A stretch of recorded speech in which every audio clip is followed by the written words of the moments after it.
começar com uma oração.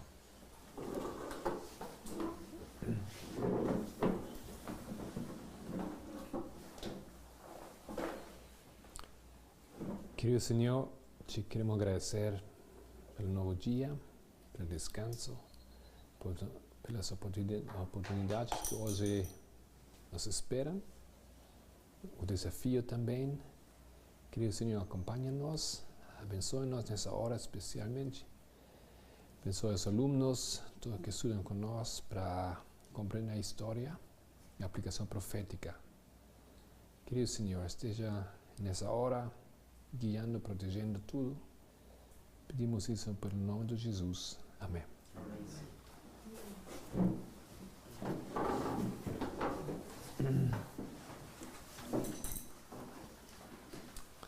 Ok, pequeno resumo. O que foi que falamos na última hora?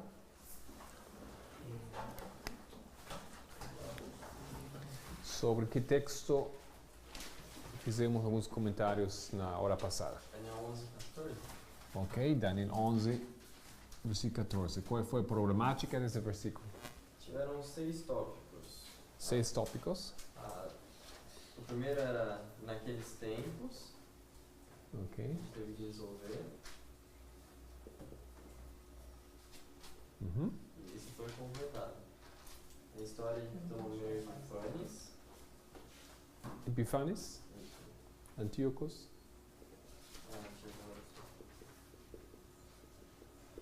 Ok. Depois, o terceiro foi os homens violentos. Vamos voltar aqui. Yeah. O quarto foi se levantarão.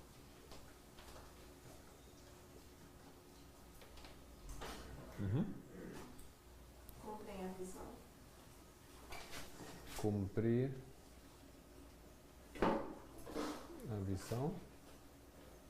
E depois caem. Fala de novo. Caem. Time. Caem. De cair. Ah, ok. Ok. Os 6 tópicos. Quer dizer mais uma coisa acerca de um dos textos? Qual foi o tema mais amplo, mais importante? Homens violentos. Os violentos. Você quer resumir algumas coisas além disso?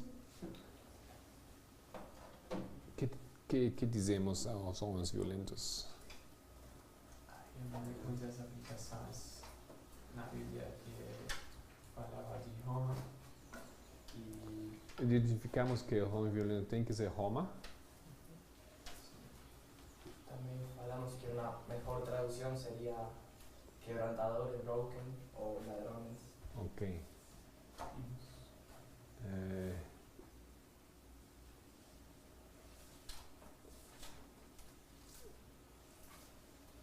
O texto hebreu implica que os homens não são homens violentos, mas são quebrantadores do povo de Deus e também são ladrões. E também filhos. Ladrões e filhos. Ok. Tudo isso aqui é importante para compreender. Resumindo isso, a conclusão é que aquele poder no versículo 14, novo poder, tem que ser Roma. Roma imperial, Roma papal. Ok?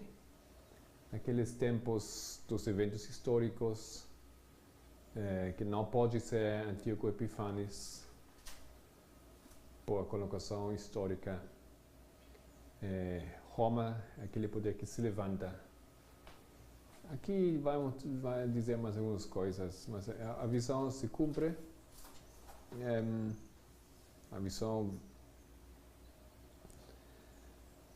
do Daniel 11 se cumpre aqui com aquele povo. Dizemos alguma coisa além de cair? Finalmente cairá. Cairá. A gente mostrou alguns versos. Tem uns versos onde falam que Roma vai cair, aquele poder vai cair. Ok. Mais alguma coisa? Bom, isso foi mais ou menos, eu acho também. Lembro assim, resumindo os tópicos da última hora, eu queria dizer mais um pouco o motivo do ladrão. Os ladrões, eles são ladrões. E a profecia tem um pouco mais acerca disso. Irmão, você tem a Bíblia consigo? Pode ler, por favor. Começar 1 Tessalonicenses, capítulo 5, versículo 2.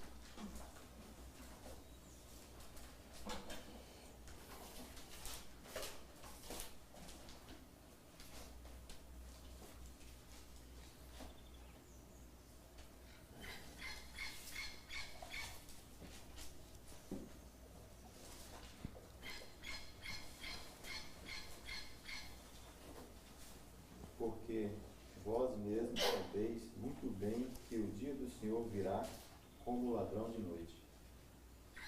Ok. Quem é a profecia, aquele ladrão de noite? O dia do Senhor, que é o dia do Senhor? Quando o decreto, né? Começa com decreto. O dia do Senhor começa com o decreto dominical. Ok? Nesse momento, vai também aparecer o ladrão de noite. Quem é aquele ladrão de noite? Roma. O papal. Roma papal. Ok, exato. Tem outros ladrões na Bíblia que representam Roma.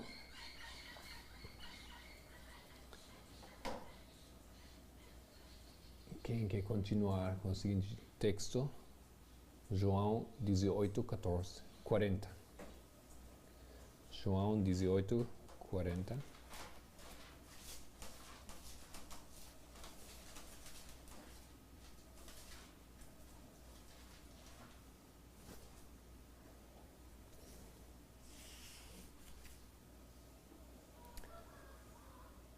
Irmã, você tem? Estamos fazendo assim que cada um participa aqui na leitura. Então todos tornaram a clamar, dizendo: Este não, mas Barrabás. E Barrabás era um salteador. O que é um salteador? Ladrão. Em inglês, novamente, é que é muito mais fácil estudar isso porque a Bíblia em inglês aplica a mesma palavra, robber. The robber of the people, Barabbas was a robber. Então ele também é ladrão. O que tem que ver Barabbas com Jesus? Não queria dizer isso. O que tem que ver ele com o Papa?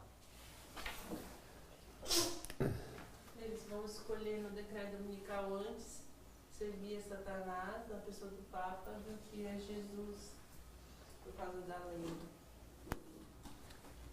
Desculpa, está distraído. Pode repetir? Assim como os judeus escolheram Barrabás, que representava Satanás, ao invés de Jesus, no decreto dominical o povo vai se perder, vai escolher Satanás, a pessoa do Papa, que é um usurpador, né? No lugar da lei de Deus que representa Jesus. Né? Ok, o mundo tem que fazer uma decisão entre Jesus ou Barrabás, entre Cristo ou Papa. Okay? O nome do Barrabás significa que Filho do pai. Bar é filho, Abba, pai. Então Barrabás é o filho do pai. Não? Mas aqui tem uma problemática, não? O filho, o verdadeiro filho de pai é Cristo. Mas aquele que também tem aquele nome, ou clama-se o filho do pai, é o falso filho do pai, o anticristo. O símbolo do anticristo é Barrabás. Seu nome representa isso. Filho, pai. Ok, Barrabás é um símbolo do anticristo.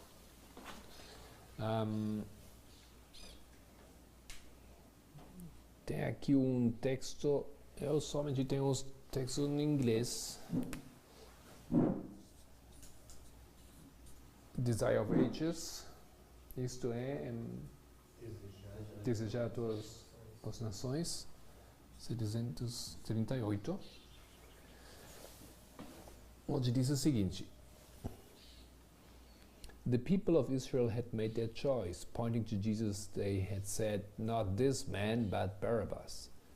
O povo de Israel fez a sua eleição, escolha, apontando a Jesus. Eles disseram, não este homem, mas Barabbas.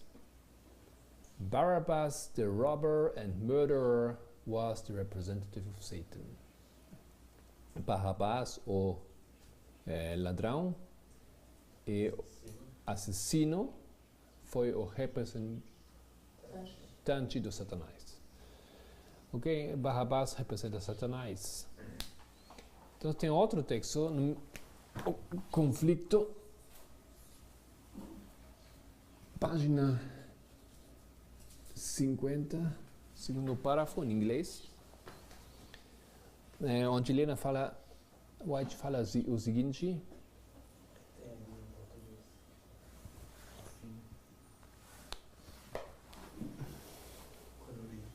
aquele? Muito bom. Vou achar aquele rápido aqui. 50.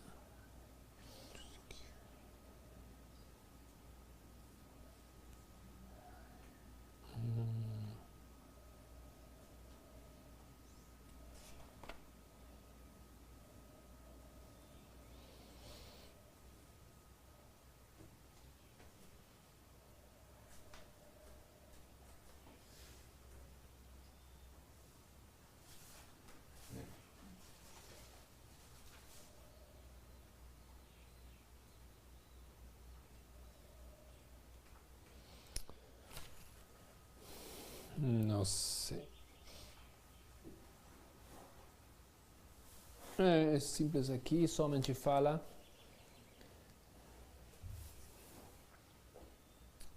tendo rejeitado a Cristo, a igreja, ela foi induzida para fazer allegiance, para fazer aliança ou para se unir com o representante do Satanás, o bispo de Roma. Então, o que ela diz? Ela diz duas coisas. Barabbas é o representante de Satanás, é o bispo de Roma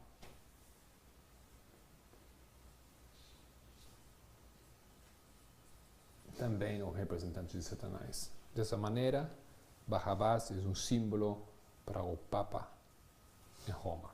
Ok? Dois simbolizam o representante do Satanás na Terra. Dessa maneira, Barabbas, sendo um ladrão, um robber, simboliza aquele poder, aquela potência, Roma. É um pouco, não é, como posso dizer, existe também Roma na história de Barabbas, que é outro poder, mas mesmo assim ele representa a esse nível a Roma. Mas el desechado de todas as nações aqui também fala que Barrabás havia falado que ele era el Mesías. Era Messias? El Mesías. Ok. Era uma das razões por las que ele estava preso também. Ah, ok. Muito obrigado. Outro exemplo, irmã, você pode ler João, capítulo 12, versículo 4, 5, 6. João 12, 4, 5 e 6. Então um dos seus discípulos, Judas Iscariotes, filho de Simão, o que havia de traí-lo, disse: Por que não se vendeu esse unguento por 300 dinheiros e não se deu aos pobres? Olha, ele disse isso não pelo cuidado que tivesse dos pobres, mas porque era ladrão, tinha bolsa e tirava o que ali se lançava. Então, tem outro ladrão aqui, é Judas. Ok? E Judas também simboliza ao papado. Como isso?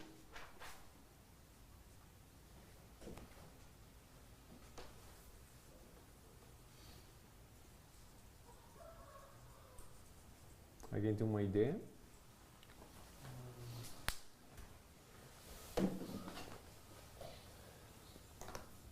Irmão, você pode ler o seguinte texto?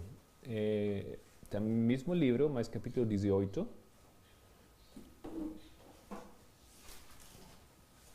Versículo 3.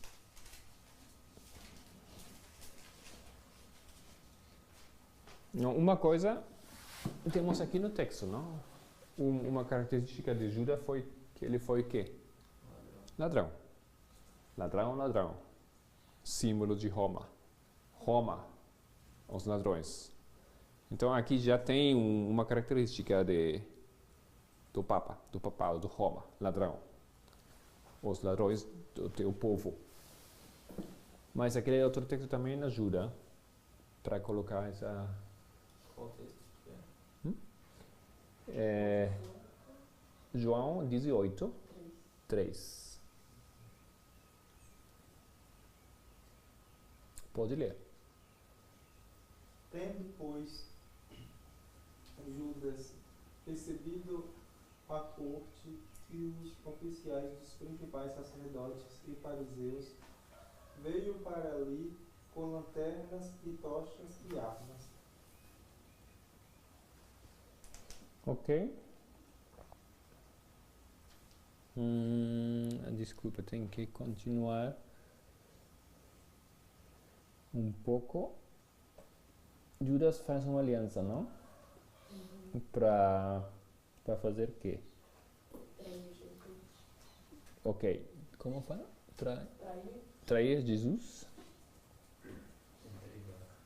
Uhum.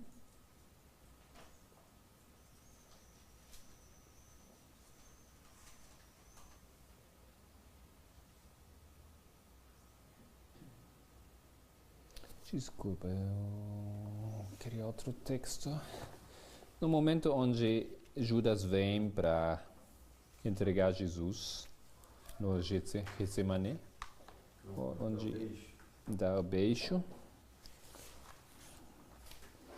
18, não, isso é sim, um pouco antes, eu acho.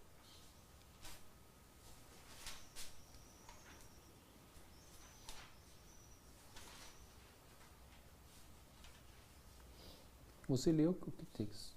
18, 3?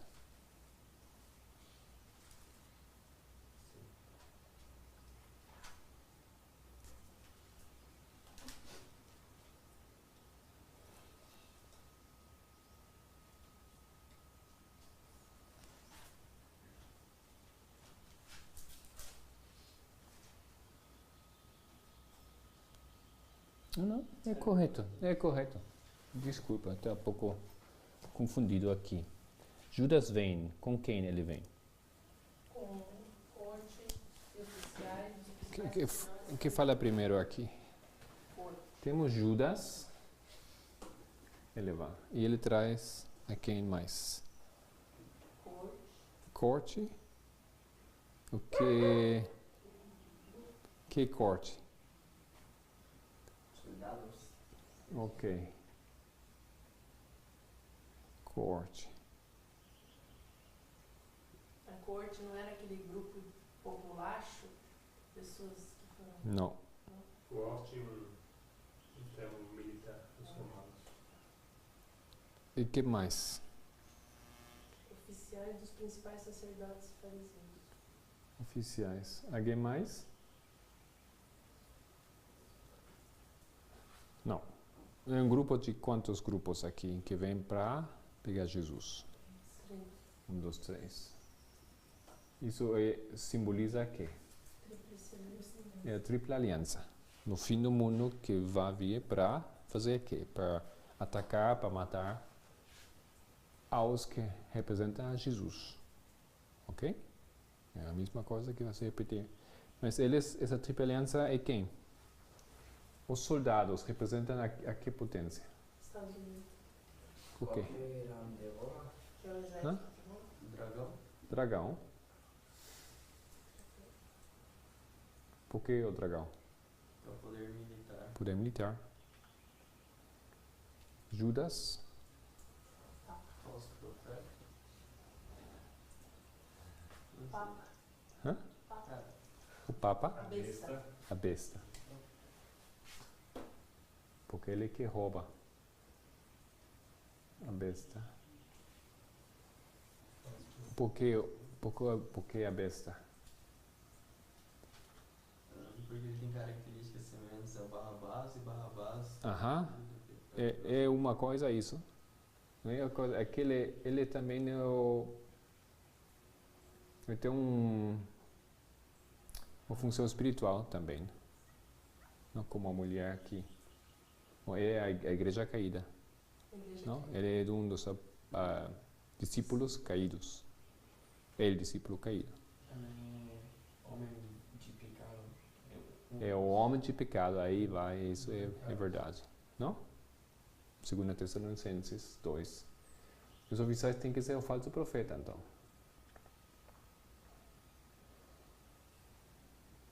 Faz sentido? Okay. Aqui temos, então, outra lógica. Os roubadores, o que significa tudo isso? Não? Estão fazendo isso para quê? Para provar que os homens violentos, que são roubadores, simbolizam Roma.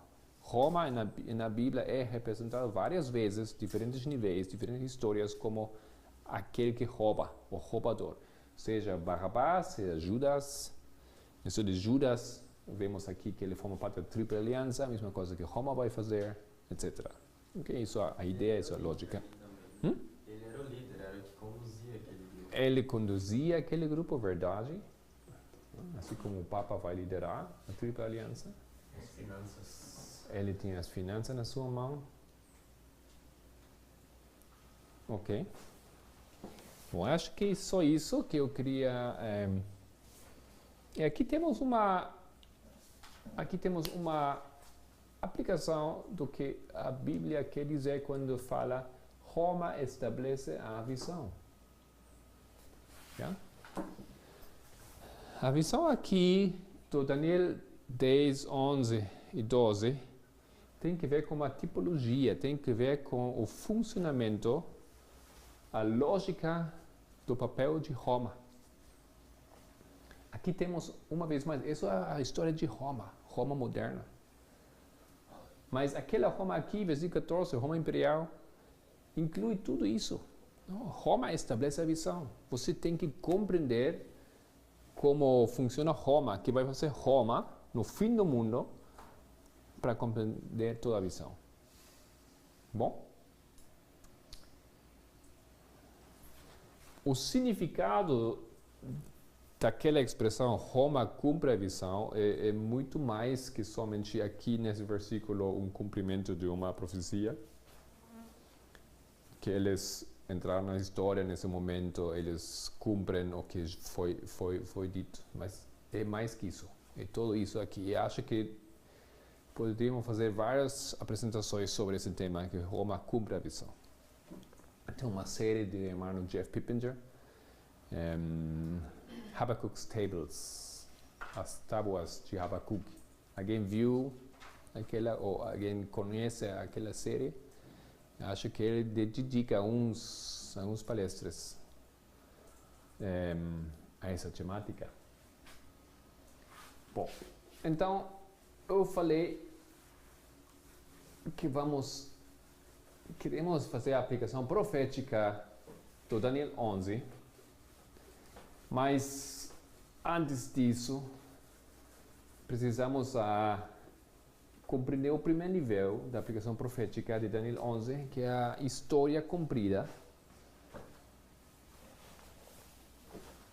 com os reinos de Pérsia, Grécia, Roma Imperial. Estamos agora nisso. Nós estamos fazendo, antes de avançar na aplicação profética, estamos voltando para fazer uma tarefas, nossas tarefas que talvez não fizemos, na nossa vida, de compreender a primeira aplicação dessa profecia. Então, por isso estamos não avançando à aplicação profética e procuramos compreender essa história. E dessa maneira vamos a entrar no capítulo 11, 1, 2, 3, etc. E depois vamos avançar. Depois vamos a voltar de novo amanhã, passado amanhã, para entrar nos detalhes da aplicação profética dos versículos. Ok. Novamente, aqui, o que queremos fazer agora, voltar ao capítulo 11 do Daniel e começar com o versículo 1.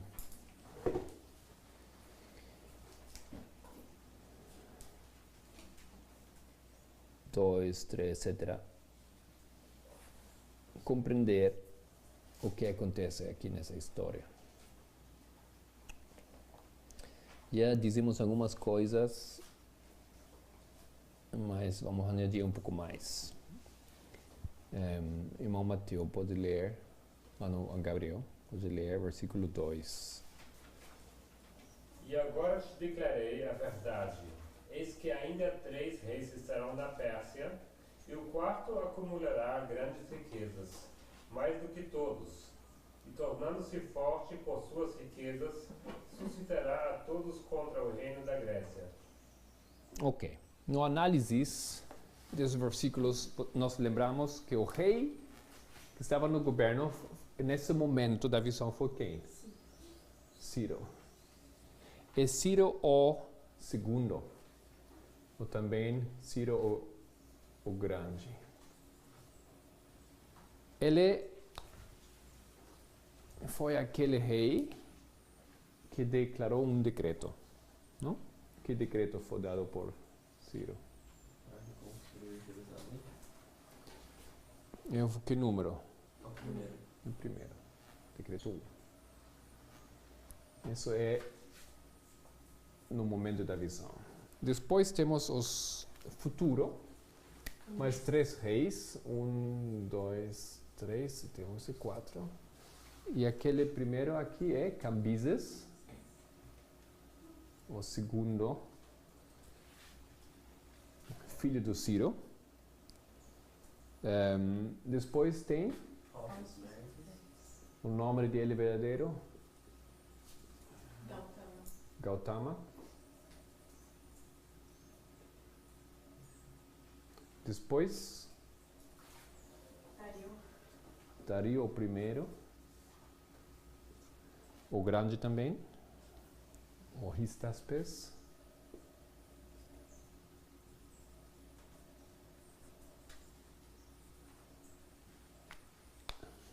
Ele tem que ver com o seguinte decreto. Yeah? Ele declarou o segundo decreto. Depois dele, Xerxes. É.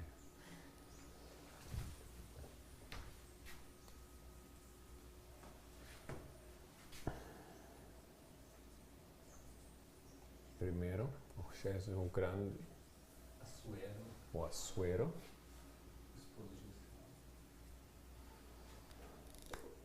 Ok. Então a Bíblia fala ele como o último rei. Esposo de Esther.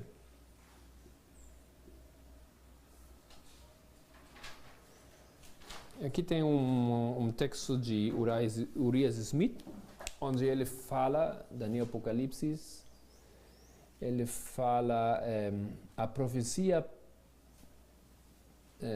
salta acima de 9, pula 9 sucessores dos Xerxes no Império Persa, e logo introduz Alexandre Magno. Aqui no momento, a Bíblia não vai falar do Alexandre Magno. E fala Urias Smith que tem mais 9 reis. Alexandre, que foi Alexandre III, na verdade, chamado também Magno.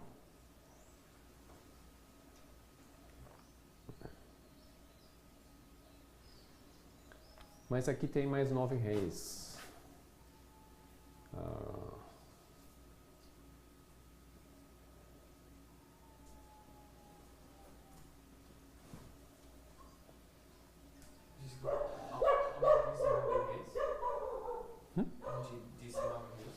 É na página 248 de Urias Smith, Daniel e Apocalipse.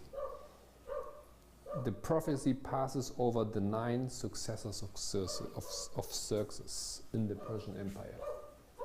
8, 9. Tem em português. Yeah. Então aqui eu tenho um pouco um problema, porque eu não achei 9. De uma maneira sim, outra maneira não. Segundo o que eu compreendi, então o seguinte foi que depois do chefe foi Artaxerxes, o primeiro, Longimanus,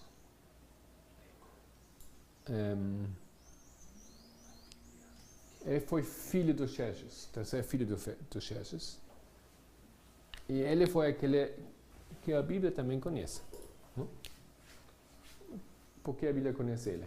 Ele que fez. Decreto número 3. Bom. Vamos colocar aqui uns nomes, não vamos entrar nessas histórias. Depois tem Xerxes, o segundo. Depois tem Dario, o segundo. Depois tem Artaxerxes, o segundo.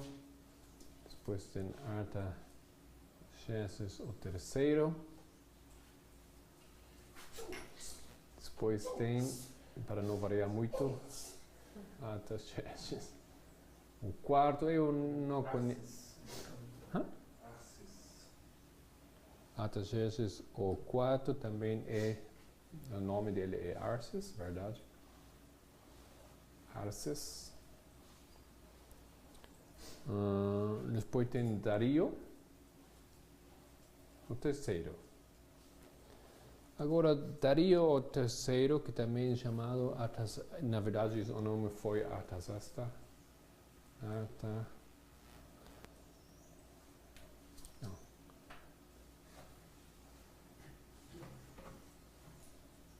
Chata.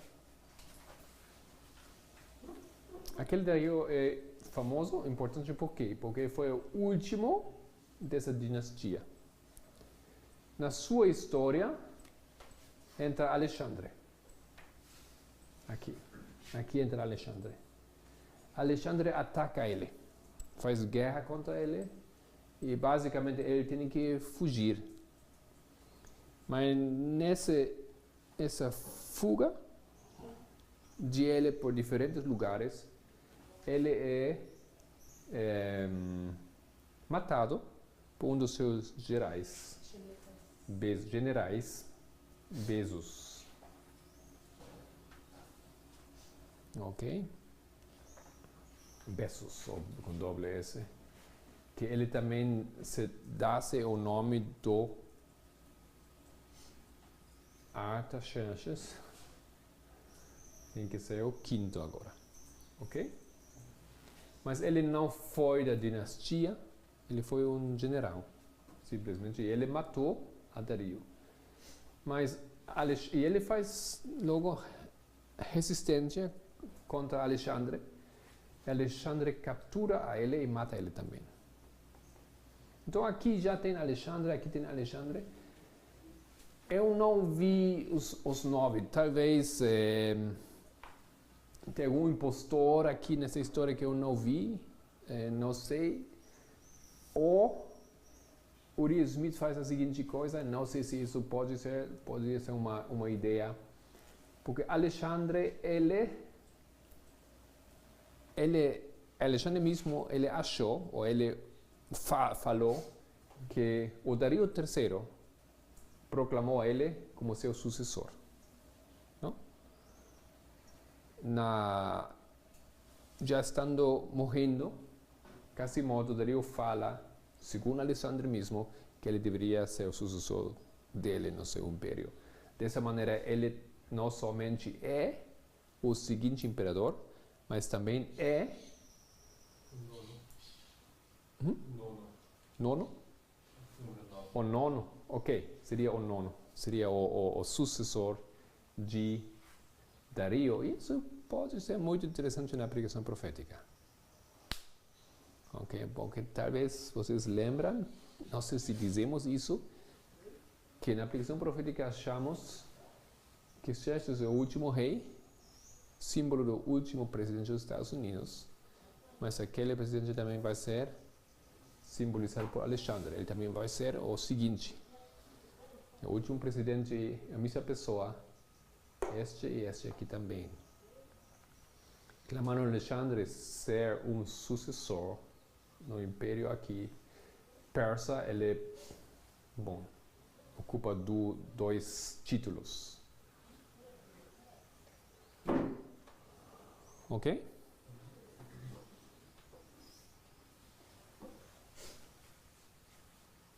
É somente para lembrar,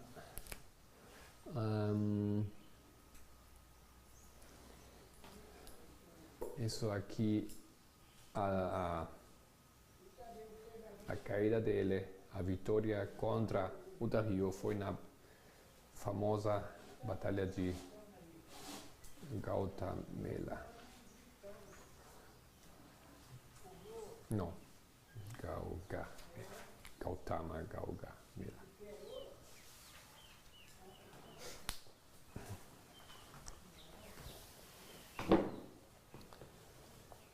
Muito bom.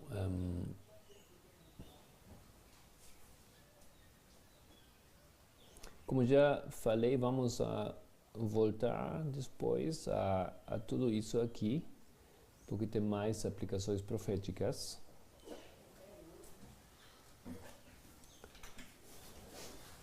Alexandre Magno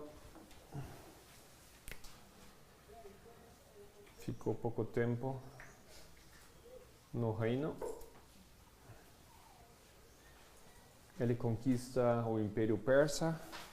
Ele estabelece a sua capital em Babilônia. Ele é bastante desconectado do seu mesmo país, da Macedônia. Não, e ele está governando aquele enorme império que ele fez dentro de muito pouco tempo, desde Babilônia.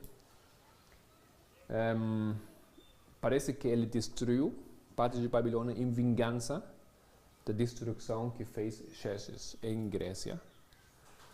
Mas em parte também ele não pode se decidir, porque ele também gosta muito do que eles fizeram lá e quer conservar. E tem um tipo de respeito para a cultura das persas e que as maravilhas que eles fizeram, construíram, a arquitetura e tudo isso. Ok, Alexandre Magno. Alexandre Magno, vocês lembram, depois morreu, bastante jovem, uns 30 e pouco anos. E o seu império é dividido entre seus generais. Então, agora começa a história na Bíblia, a história dos generais, os diádocos, versículo 5.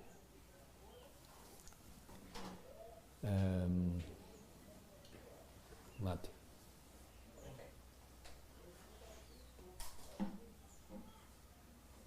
O rei do sul será forte, como também dos seus príncipes. Este será mais forte do que ele, e reinará e grande será o seu domínio. Ok, aqui a Bíblia introduz um poder, esse é o rei do sul.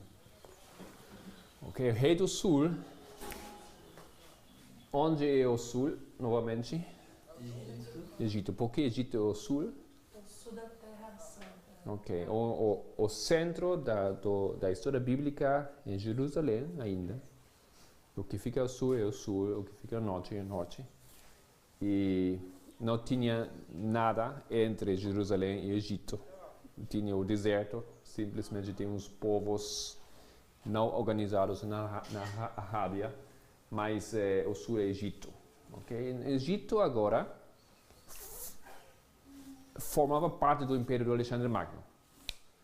Não? E no momento que o reino é distribuído entre os seus generais, um deles ocupa o sul. E aquele foi Ptolomeu. É com o última letra é U.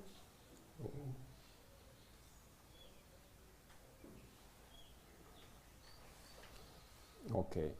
Ele foi primeiro, não? Ptolomeu primeiro. Também se chama de Ptolomeu Sotero. Ele é aquele rei do sul que fez, como fala? Fortalecerá o rei do sul. Mas um de seus príncipes, não.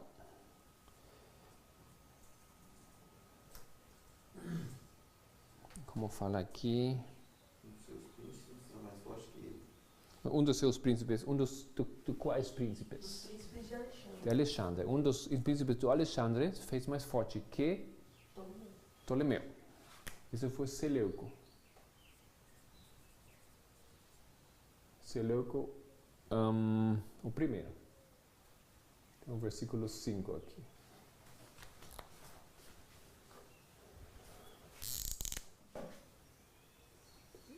Aquelas figuras, aquelas pessoas.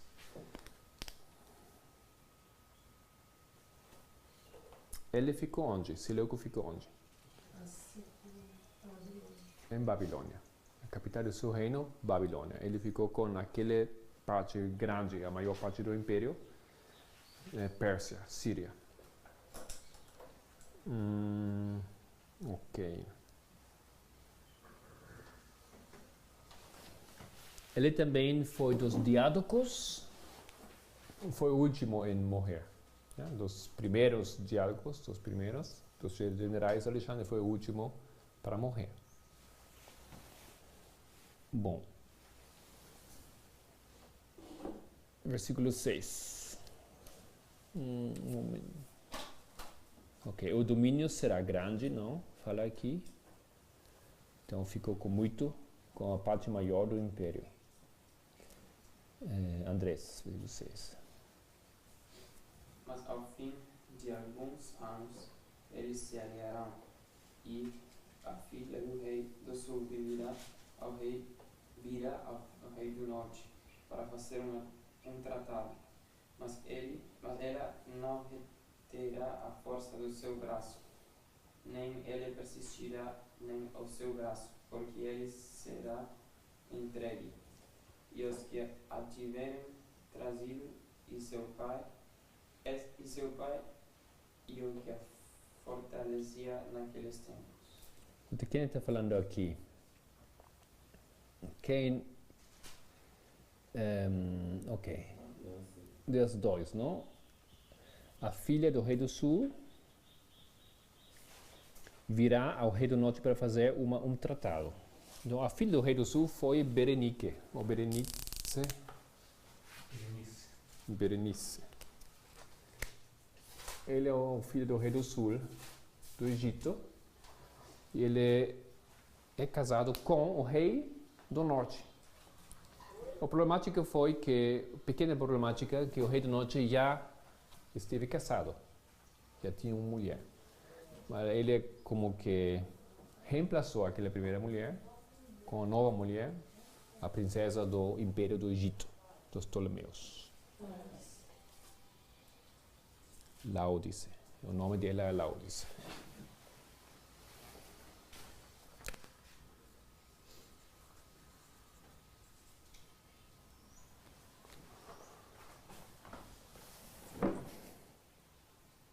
Mas o que acontece? Andrés, o que acontece aqui? O que fala a Bíblia? Ele não poderá. Ele não retirará a força do seu braço. Ou seja, ela não vai mas não conservará a força do seu braço. Quem? Berenice.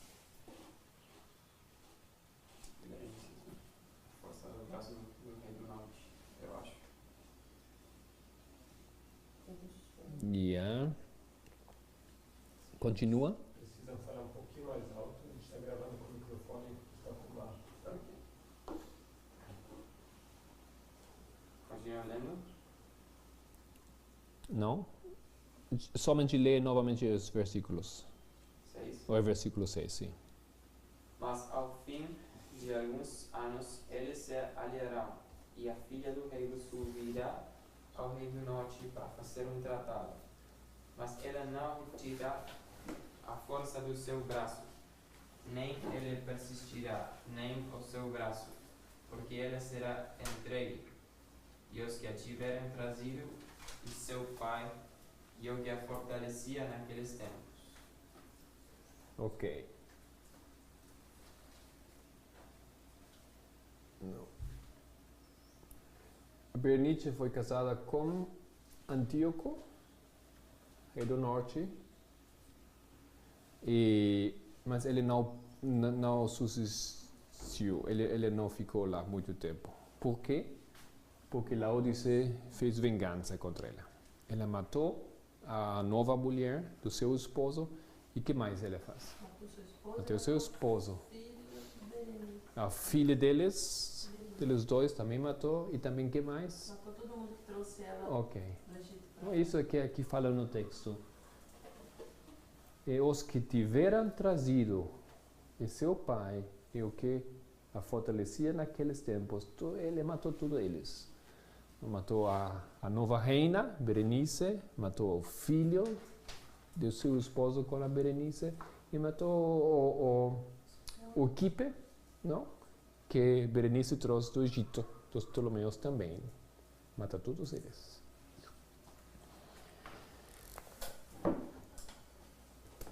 Ana, siga de versículo. Mas de um renovo das raízes dela, um se levantará em seu lugar, e virá com um exército, e entrará na fortaleza do rei do norte, e operará contra eles, e prevalecerá.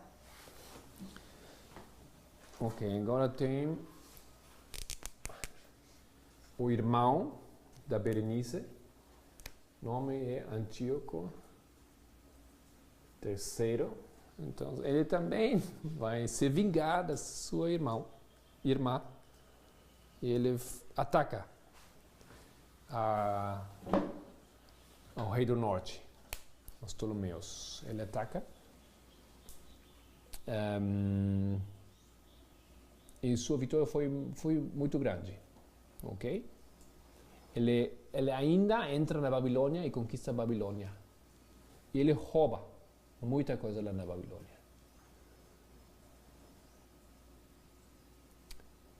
Fala aqui em Wikipedia, fala que Seleucus se levou 40.000 talentos de prata, 2.500 imagens de deuses e muitas outras coisas mais. Ele levou tudo isso para o Egito. E o que ele fez, ele reconquista coisas que Cambises II, aquele já tinha levado do Egito para lá. Não? Os povos nunca esquecem, né? Aquelas coisas, não? E tesouros que Cambises invadindo o Egito tinha levado para Babilônia. Então ele de novo aqui, muitos anos depois, ele leva de novo para o Egito. Ok? E pode continuar até o versículo 9, por favor. Também os seus deuses, com as suas imagens de fundição, com seus objetos preciosos de prata e ouro, levará cativos para o Egito, e por algum alguns anos ele persistirá contra o rei do norte, e entrará no reino o rei do sul, e tornará para a sua terra. Ok. Isso é que eu acabo de explicar em poucas palavras. Que versículo você começa? 10. Então, acho que você pode entrar agora, não?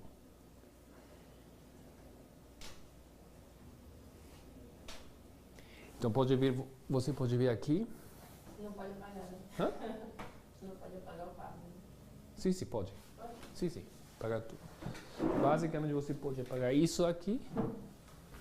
Mas eu não preciso apagar, eu posso usar só um cantinho. Não, usa melhor. Igual, o evangelista continua aqui e todo mundo vai ter que usar esse braço. Você pode continuar aqui, mas depois deveria usar esse espaço.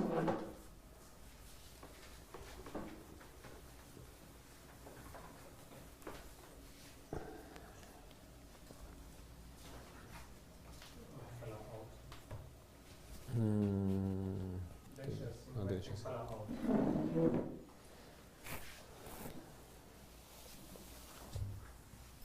Então, versículo 10, o próximo.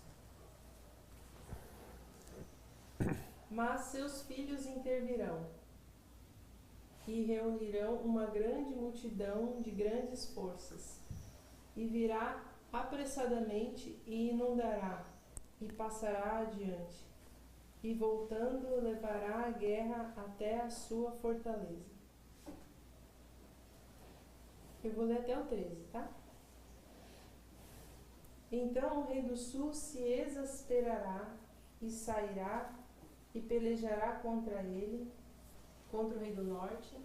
Este porá em campo grande multidão, e aquela multidão será entregue na sua mão. A multidão será tirada e o seu coração se elevará, mas ainda que derrubará muitos milhares, contudo não prevalecerá. Porque o rei do norte tornará e porá em campo uma multidão maior do que a primeira, e ao fim dos tempos, isto é, de anos, virá à pressa com grande exército e muitas riquezas.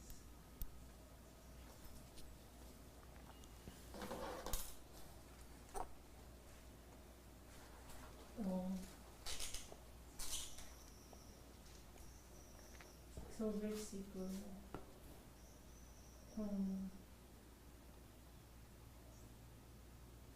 Eu vou começar do 10. 10, sim.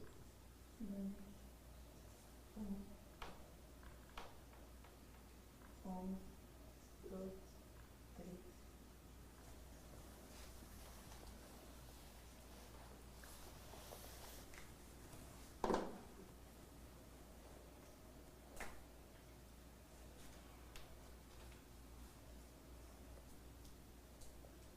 Então, o irmão de Berenice, que foi fazer a vingança, se chamava Ptolomeu Everges,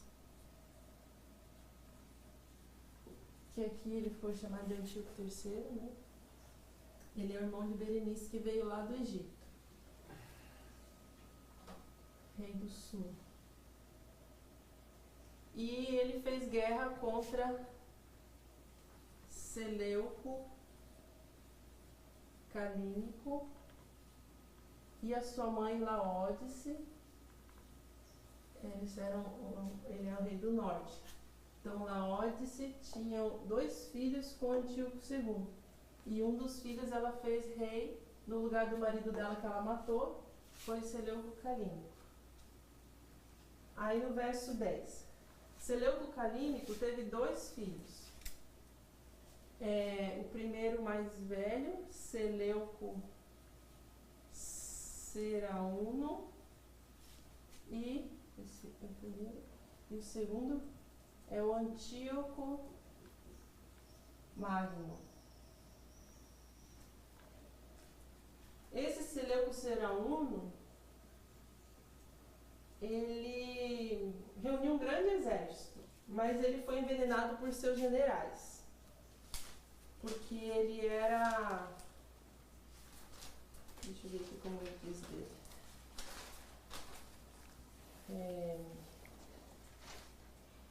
ele era incompetente.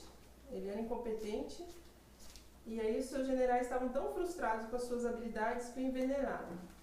Aí o segundo irmão dele toma as rédeas e forma um poderoso exército e vem para regressar sobre o rei do sul em resposta ao que ele tem feito. Então Antíoco, Ajá. no 10, né? Esses são aqueles filhos aqui no versículo 10? Mas os seus filhos... Isso, no versículo 10 fala assim: Ok. mas seus filhos, esses dois filhos, Uhum. de Seleuco Calínico, intervirão e reunirão uma grande multidão de grandes forças. Então começou falando no plural, seus filhos reunirão uma grande multidão de forças. Que esse daqui começou a reunir uma grande multidão, aí foi envenenado porque era incompetente. Aí continua falando no singular, e virá apressadamente e inundará e passará adiante e voltando levará a guerra até a sua fortaleza, Uhum. que é Antíoco Magno. Então no 10 eu vou pôr aqui Antíoco Magno. Vou pôr os dois. Seleuco, depois ele foi morto, aí ficou o irmão Antíoco.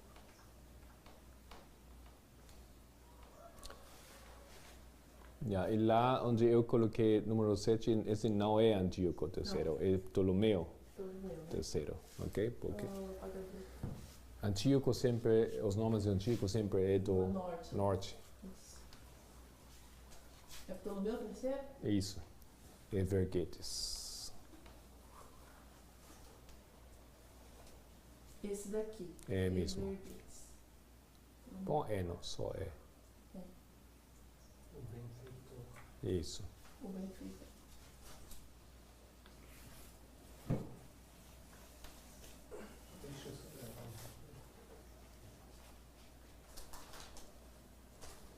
Bom, versículo 10, versículo 11. Versículo 11.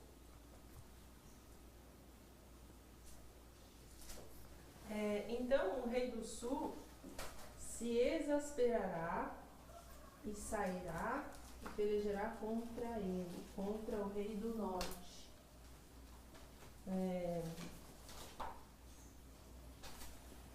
Antíoco Magno venceu na batalha a Nicolau, que era o general egípcio. Então esse daqui é o rei do norte, né? E pensava em invadir o próprio Egito, por isso que fala no versículo 10 que ele foi até a fortaleza, né? Mas houve uma trégua durante a qual ambos os lados negociaram a paz, embora preparando-se para a guerra. E foi esse o filho do versículo 10 que cumpriu a declaração: arrasará tudo e passará adiante. No versículo 11, o rei do sul é Ptolomeu Filopater. Ptolomeu Filopater. Ele é o filho desse Evergetes aqui. Ele é o filho desse. Ele era muito amante do luxo e do vício. E ele fez guerra contra esse daqui, né? Esse é do norte e esse é do sul. Mas foi Antíoco que atacou. Não? Ele atacou Uhum.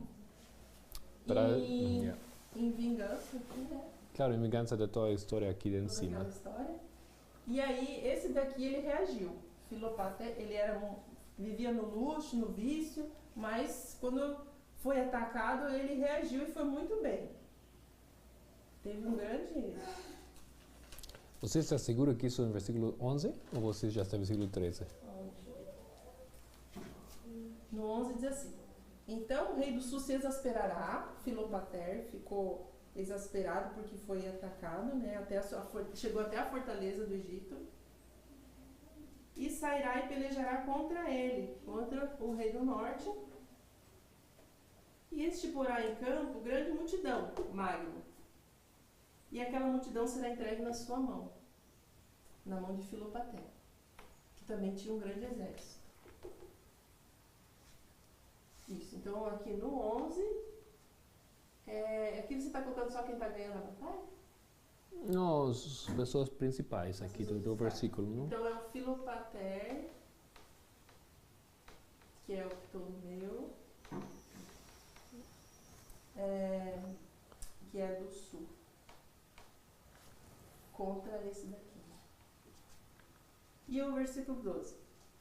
A multidão será tirada, e o seu coração se elevará, mas ainda que derrubará muitos milhares, contudo não prevalecerá. Então, o Filopater, ele foi reagir contra o ataque de Antíoco Magno, e ele foi tão bem, que ele se exaltou. Ele conquistou essa grande multidão, e o seu coração se elevou. E aí ele ia voltando, e ele ia fazendo procissões por todos aqueles lugares que ele conquistou.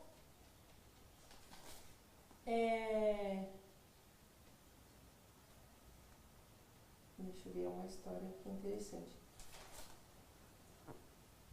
E aí ele resolveu, como ele tinha se exaltado, ele quis entrar em Jerusalém e fazer sacrifícios no templo. Aí as pessoas responsáveis pelo sacerdócio tentaram impedir ele, e ele não se satisfez e quis entrar no Santíssimo. E aí aconteceu uma coisa sobrenatural. Deus fez ele ser tomado por um terror, uma confusão, que ele saiu quase morto de Jerusalém. E ele ficou com muita raiva dos judeus por causa disso. E aí ele resolveu se vingar. Por isso que fala aqui no versículo 12, derrubará muitos milhares. Isso se refere aos judeus. Aí conta que ele fez um monte de judeus lá que estavam no Egito se converter ao paganismo, adorar os seus deuses, e aí esses judeus foram excomungados pelos judeus lá de Jerusalém. E isso ele achou de novo que era uma represália, que era uma ofensa para ele. E aí ele mandou pegar todos os judeus que ele conseguiu, colocar num estádio, e num certo dia ele ia fazer uma destruição. Ele ia soltar elefantes bêbados, elefantes selvagens bêbados, para acabar com aqueles judeus na frente de uma plateia. E aí muitos judeus devotos começaram a orar a Deus para salvar aqueles judeus que iam ser destruídos naquele dia. E aí Deus agiu naquele momento do show, né? E os elefantes bêbados, em vez de destruir os judeus, destruíram um monte de gente na plateia, e começaram a aparecer aparições no ar, que começou a encher de terror os espectadores e o rei. Aí o rei resolveu liberar aqueles judeus, devolver todos os seus privilégios, tirou todos os decretos que ele tinha feito com os judeus, mas um tempo depois, por uma outra ofensa, ele assassinou 40 mil judeus, e assim derrubou a muitos milhares, como fala ali. Em Egito. No Egito. No Egito. Uhum. Ele fez isso no Egito. Ele não atacou a Israel. Não, isso foi... Matou um pogromo, como se fala. Você mata um grupo de pessoas no seu país. Genocídio. Genocídio, pogromo, não sei. Isso foi em Egito, ok? Sim, isso foi milhares que ele matou. 40 a 60 mil. Ele ficou com raiva quando ele passou por Jerusalém, aconteceu aquele problema. Uhum. Aí no versículo... Então esse daqui é o Filopater. Tá, o versículo 12 também é ele. É mesmo. Aí no versículo 13. Porque o rei do norte tornará... Não, eu vou voltar no 11 ali. A multidão será tirada e o seu coração se elevará, mas ainda que derrubará muitos milhares, matou um monte de judeu, contudo não prevalecerá, porque o rei do norte, versículo 13, tornará, e porá em campo uma multidão maior do que a primeira. E ao fim dos tempos, isso é, de anos, virá à pressa, com grande exército e com muitas riquezas. Esse Antíoco Magno vai voltar, né?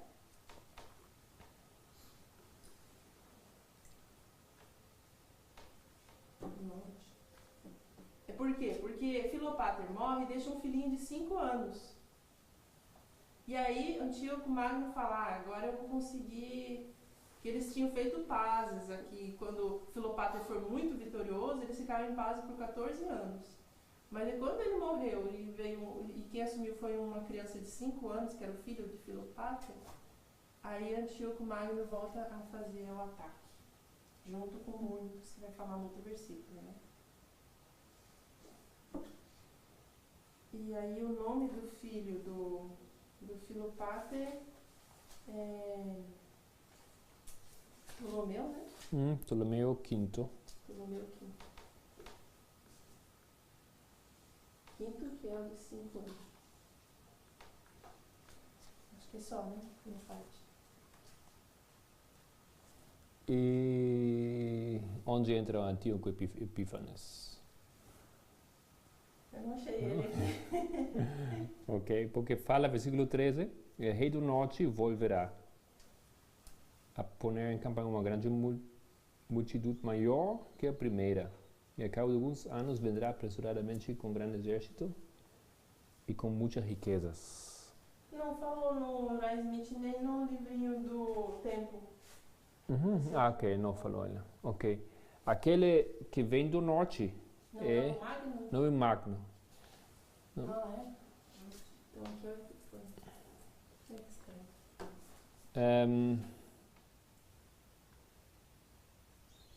Ele é Antíoco, o quarto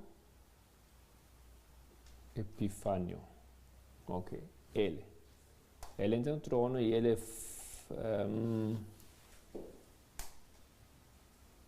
tem outra história lá, mas é assim, ele vem agora para novamente, porque os egípcios têm entrado em Jerusalém, eles tinham roubado o tesouro de Jerusalém, voltaram para Egito. Então vem agora o rei do norte novamente e ele conquista novamente os egípcios. E aquele que fez isso foi Antíoco Epifânio.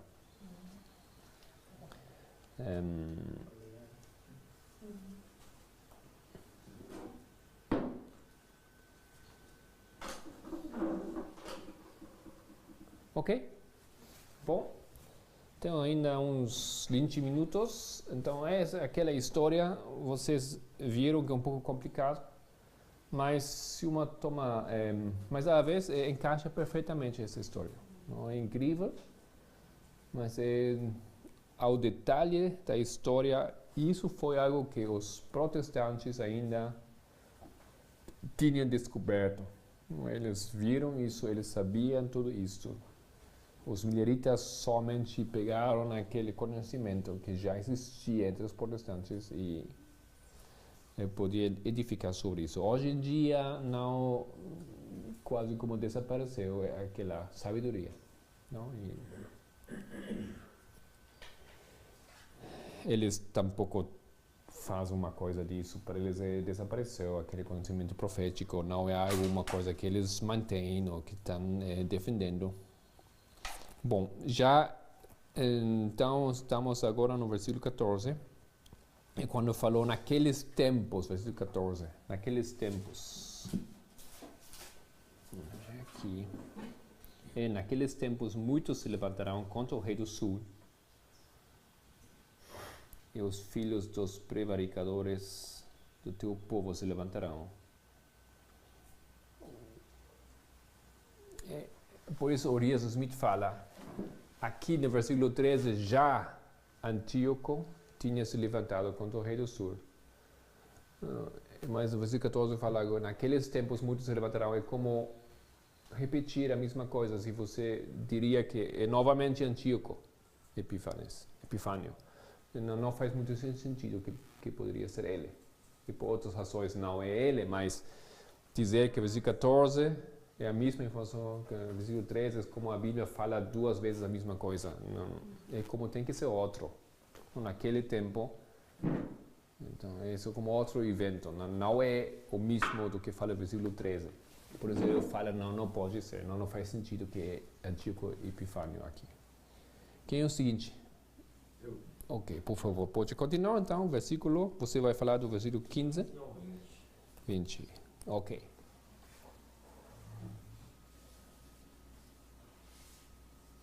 Acho que não precisamos disso, né? Posso...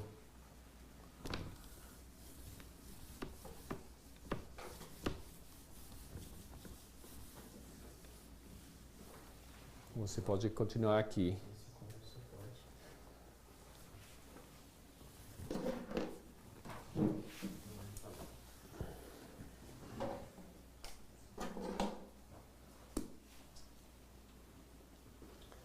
O verso 15, ele começa dizendo o seguinte: o rei do norte virá e levantará baluartes e tomará a cidade forte, e os braços do sul não poderão resistir, nem o seu povo escolhido, pois não haverá força para resistir. Na história que já foi mencionada aqui, o rei do norte ele retorna contra o rei do sul e ele é bem sucedido em vencer aquela potência. Só que o verso 15, que é o que a gente vai tratar, alguns eventos acontecem para que esse verso tenha um cumprimento que a profecia está dizendo. O rei de 5 anos aqui, um rei jovem, ele não estava em condições de reinar, então a sua instrução, a sua educação, ela foi dada a responsabilidade aos romanos, que elegeram um homem chamado Aristomenes para auxiliar naquele processo.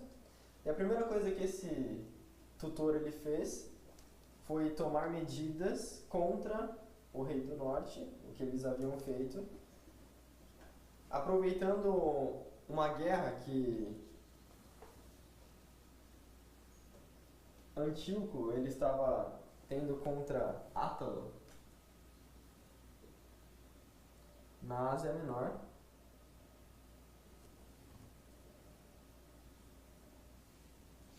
E o que ele faz é enviar um dos seus generais, chamado Escopas.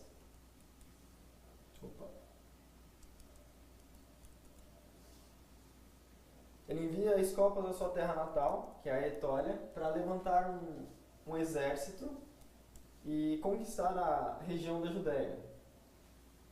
E o rei do norte estava ocupado com essa guerra, então o Egito, ele, através desse general, ele consegue submeter toda a Judéia ao seu domínio. E quando o rei do norte ele se dá conta disso, ele desiste dessa batalha com Átalo e retorna para se preparar para reconquistar a região perdida. E Escopas ele tinha a sua, digamos assim, o seu exército preparado para o combate, e ele sai ao encontro de Antíoco.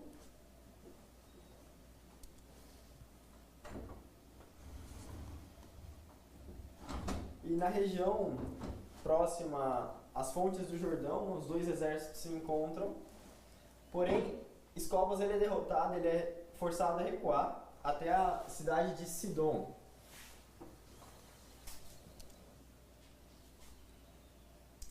E naquela época, Sidom era uma das cidades mais fortes que existiam.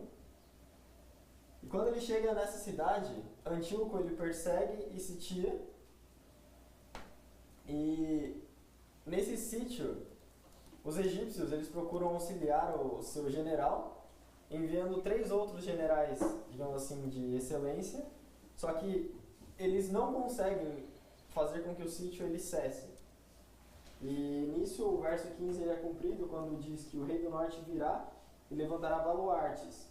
No caso, ele sai dessa guerra na Ásia Menor e ele vem contra Escopas e ele, com seus baluartes, sitia a cidade de Sidom.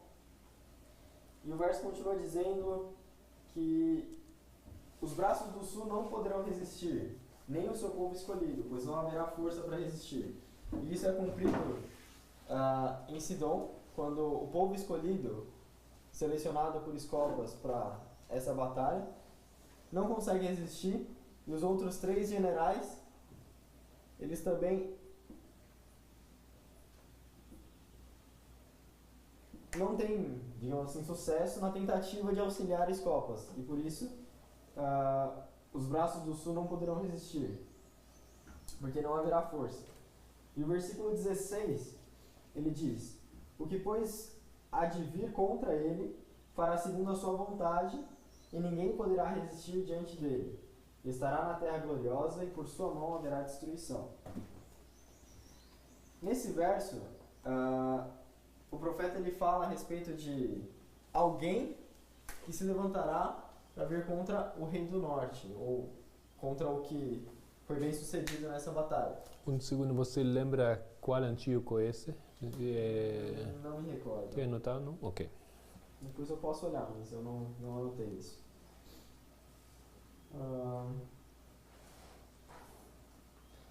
É dito que ele fará segundo a sua vontade.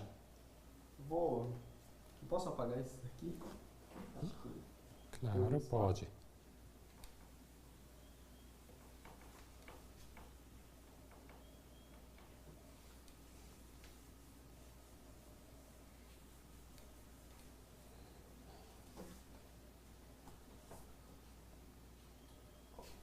Roma, em 65 antes de Cristo, ela começa, digamos assim, a estabelecer sua supremacia quando Pompeu ele conquista a Síria.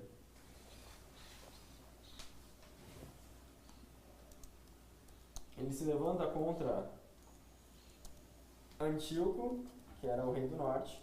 Ele submete a Síria, que era uma das principais cidades daquele reino. E o verso fala que o que há de vir contra ele fará segundo a sua vontade, ninguém poderá resistir diante dele, e ele também entrará na terra gloriosa. Os judeus haviam feito um tratado com os romanos em 161 a.C., só que eles não estavam sob a jurisdição de Roma, senão até o ano 63 a.C. E o que acontece por volta dessa época é que Pompeu ele retorna de uma batalha contra Mitrípates Eupator, e quando ele chega na região da Judéia, existe um conflito acontecendo entre 2 homens que buscam a coroa. Um é Hircano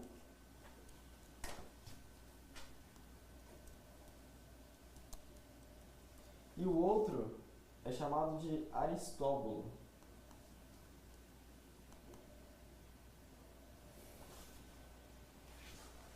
E o que se passa é, Pompeu ele procura se familiarizar com que se está com essa situação, e ele diz que ao retornar de uma expedição da Arábia que ele havia planejado há tempos, ele resolveria esse problema. Só que ele percebeu que Aristóbulo ele tinha algumas intenções que não eram muito corretas, e na sua mente ele já planeja que quando ele retornar ele vai estabelecer Hircano como o rei da Judéia. E Aristóbulo toma conhecimento disso e se prepara para um conflito para quando Pompeu retornasse. Porém, quando Pompeu retorna, ele sabe do que está sendo planejado e ele já prepara um exército e marcha contra Jerusalém. E quando Aristóbulo vê que Pompeu ele tem, digamos assim, uma força muito maior do que a dele, ele sai ao encontro desse imperador e faz um trato com ele de que ele seria tributado e o domínio sobre a Judéia seria de Pompeu. Porém, o outro partido, quando Pompeu ele vai cobrar essa tributação, ele não aceita, ele diz que não vai se submeter às normas estabelecidas por esse líder. E nisso Pompeu se enfurece, pega Aristóbulo como preso, mas E o Hircano ele não tem nenhuma intenção de resistir ao líder romano. Ele abre as portas de Jerusalém. Mas ainda haviam resquícios dos simpatizantes deste homem dentro de Jerusalém. E eles sobem ao monte do templo dizendo que ali os soldados romanos não entrariam. E durante essa história, no ano de 63, Pompeu ele é obrigado pela força a entrar naquele local e ele causa, digamos assim, uma grande matança ali. Cerca de 12 mil homens morreram nesse conflito. E após isso ele vai e destrói os muros de Jerusalém. E a partir desse momento acontece o que o verso 16 fala: ele estará na terra gloriosa e por sua mão haverá destruição. Na versão em inglês, a King James diz que ele estará na terra gloriosa e a terra gloriosa pela sua mão deve ser consumida. E a partir dessa data, até o ano 70 depois de Cristo, essa profecia ela é cumprida. Mas basicamente o início é aqui. E o versículo 17 fala: e dirigirá o seu rosto para vir com a potência de todo o seu reino, e com ele os retos. Assim ele fará, e lhe dará uma das filhas das mulheres para corrompê-la. Ela, porém, não subsistirá, nem será para ele.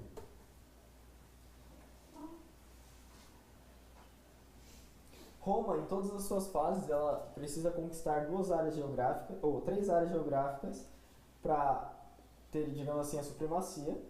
E no início, ela consegue, primeiramente, conquistar a parte da Síria, que estava no Oriente, de acordo com o verso 9 de Daniel 8. Conquista a Terra Gloriosa. E a última região necessária para que ela se estabeleça é o sul, onde fica o Egito.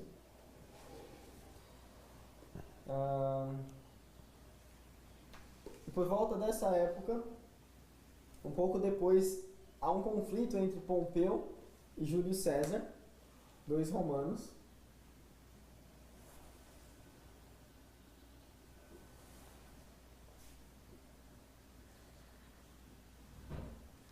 Onde César consegue vencê-lo e Pompeu foge para o Egito. Só que antes de chegar ao Egito, perseguindo ao Pompeu, Júlio César descobre que ele havia sido assassinado por uma instigação de Ptolomeu, que era um dos herdeiros do trono do Egito.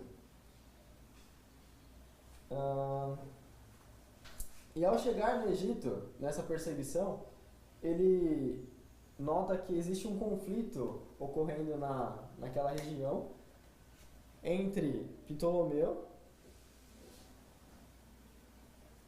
e a Cleópatra. Ambos são irmãos, de acordo com Urias Smith. E o seu pai havia declarado que eles deveriam casar-se e reinar, digamos assim, juntos. Mas quando Júlio César chega aqui, ele causa alguns problemas àquela nação, porque ela não era submissa a Roma, ela era uma nação livre. E ele exerce, digamos assim, de autoridade para que os dois eles cessem o conflito que estava acontecendo, façam os seus exércitos deixarem, digamos assim, de lutar, e faz uma convocação ordenando que os dois se apresentem para que ele resolva aquela situação. E nisso os egípcios ficam enfurecidos porque eles são livres, então eles não têm que se submeter a Roma. Porém, Júlio César ele relembra que o pai deles havia dito que eles deveriam receber a orientação de Roma.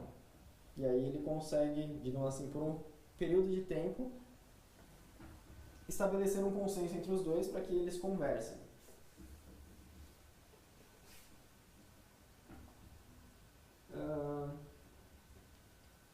Porém, isso foi por pouco tempo. Quando Júlio César ele consegue um consenso para que os dois eles entrem em acordo e reinem conjuntamente, um homem que nessa história havia feito com que Ptolomeu, digamos assim, ele reinasse sozinho, retirando a Cleópatra do trono, ele vê que se o poder for restituído a essa mulher, ela irá se vingar contra ele, então ele começa um movimento de sedição, dizendo que Júlio César irá favorecer Cleópatra e remover Ptolomeu do trono, e isso causa revolta nos egípcios e gera uma guerra na qual os egípcios começam a procurar destruir as frotas romanas de navios, e Júlio César retalia, destruindo a deles, porém a sua força não seria suficiente para resistir nesse combate, ele seria derrotado. E nisso é o que entra no verso 17, onde fala que ele dirigirá o seu rosto para vir com a potência de todo o seu reino, e com ele os justos. Esses justos são, digamos assim, o complemento da força de Júlio César, porque 3.000 judeus que habitavam na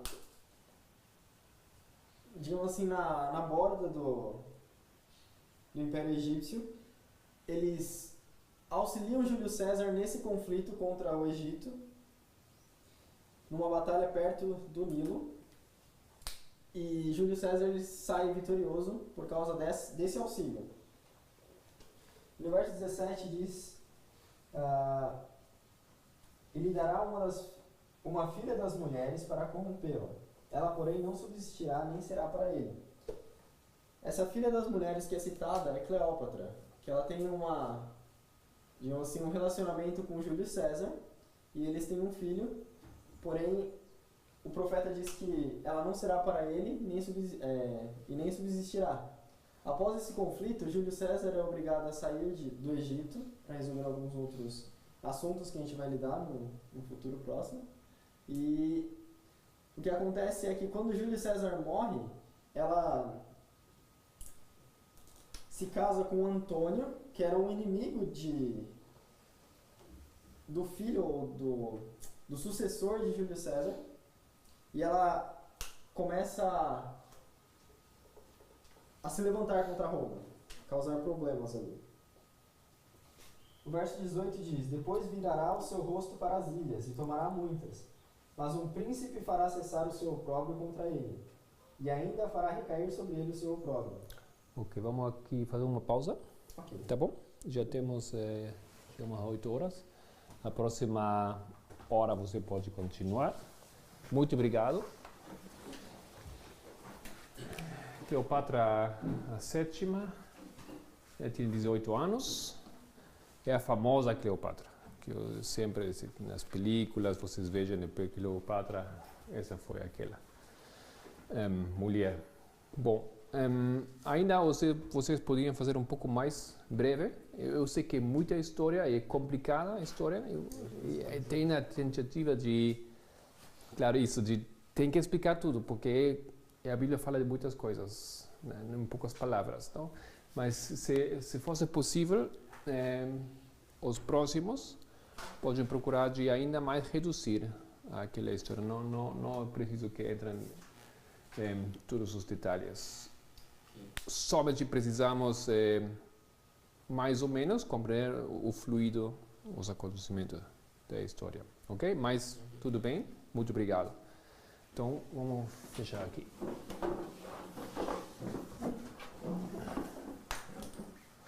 Nosso Senhor querido, muito obrigado pela hora da manhã.